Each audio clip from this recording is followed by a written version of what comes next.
disoriented, but it hasn't happened since that first round. And here it comes. Beasley stands his ground a little more carefully that time.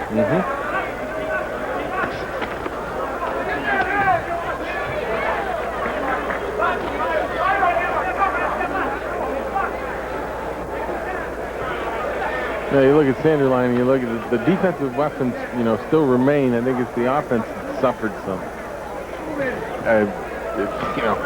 Suffered some in the years that have passed, that have eroded more quickly for a 33-year-old fighter. Defensively, he's still able to catch a lot of shots, move out of the way. Legs a little bit heavier. Good left hook there by Sanderline. That caught Beasley.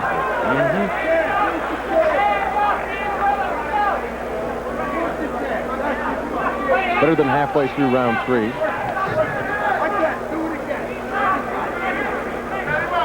Better round offensively for Sanderline. Right. I think that got through.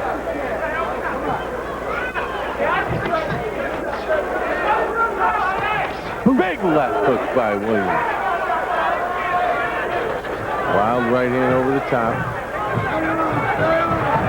He won't let Beasley get away. There's that attack we're talking about. Beasley didn't quite know what to do with it, although he didn't really get hurt by anything. I mean, it was a mad dash across the ring, but nice combination. Right hand off the left for Beasley. And he tries that cut shot across the belly.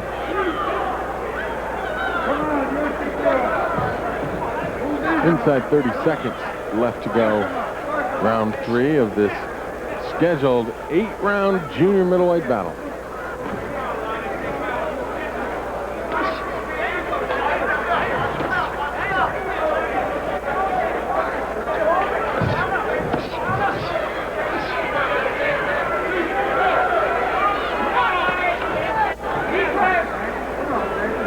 Sanderline Williams, Lonnie Beasley back with round 4 after we pause for these words.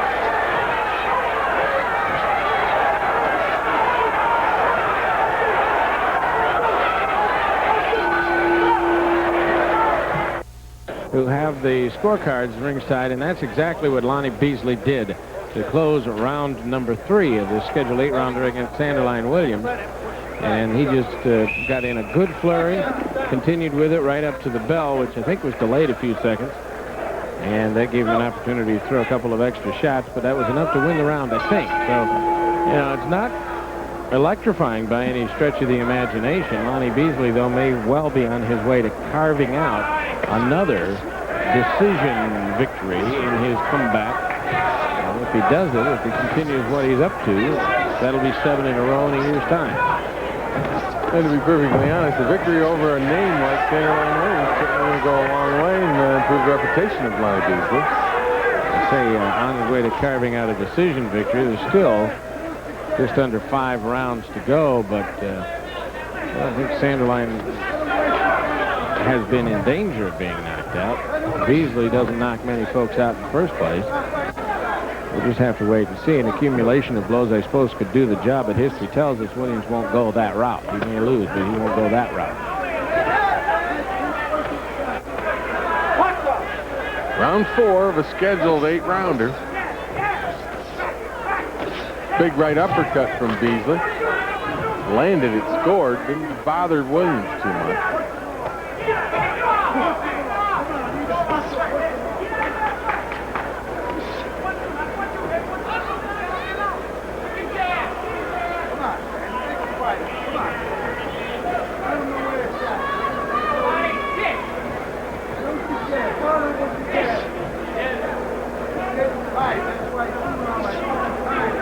Halfway through round 4. Good right, left, right combination there by Beasley. When Williams starts to move forward, Beasley is stopping him. He's checking him up and then countering a little more authoritatively than he did early. That bum's rush notion he has figured out. He's not going to let it happen to him, because once he gets backpedaling, Williams is not going to let him stop backpedaling until something happens, and in that instance it might be negative for Beasley, so he's trying desperately not to get into that mode.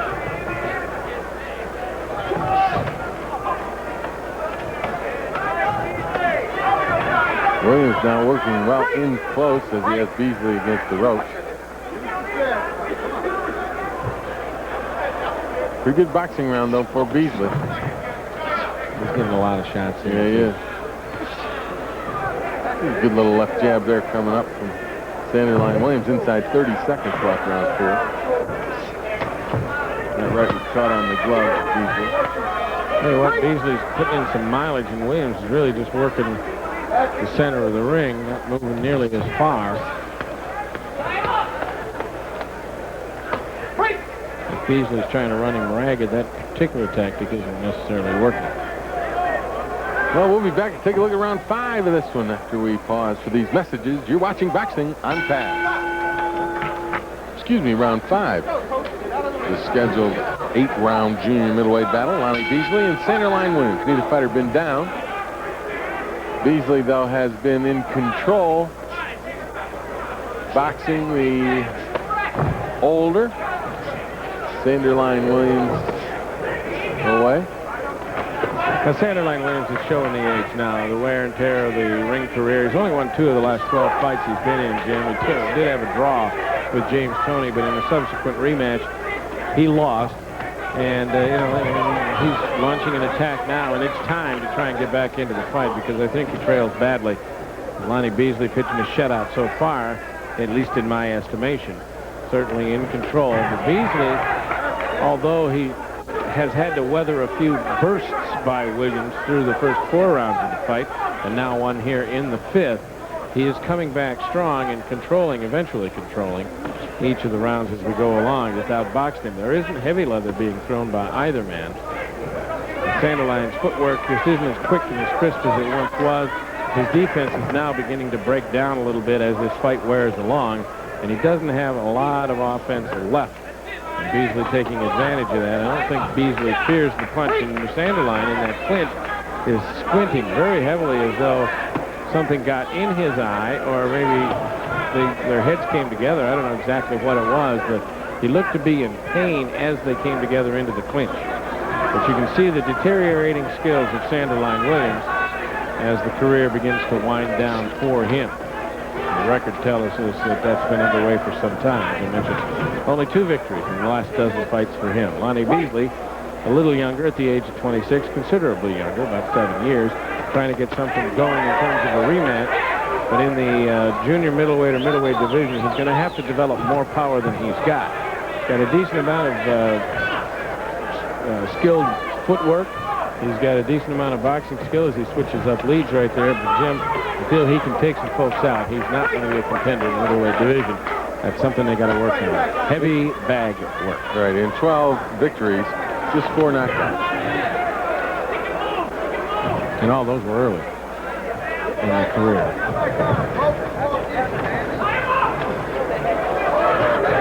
They all came within the space of his first 6 fights. Inside 30 seconds left, round 5. Good right to the body by Beasley there. Then dances out of the way. Just nothing on those shots that Sanderline Williams is throwing. Got to ask the question, Chris. We head down to the end of round 5. 2 wins in his last dozen fights. Why does he keep fighting? I think he probably enjoys it. He's a very skilled craftsman and has been. And there's always hope. Bell sounds ending. Round 5, and we head to round 6 of the scheduled 8-rounder. Beasley, one of the trainers managing Beasley is Jackie Callan, who also handles James Toney, the world champion. She's an interesting story all by herself. Loves the fight game and has gotten into it and saw James Toney, the young man, and thought there was some great potential there.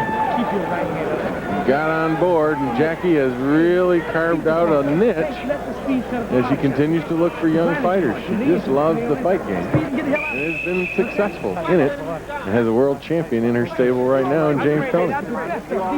Building up her stable with some pretty quality fighters. as we go to round number 6 and building a solid reputation of fair treatment, which is also a key to this game in terms of how she deals with the men that work with or for her, I guess we say for her.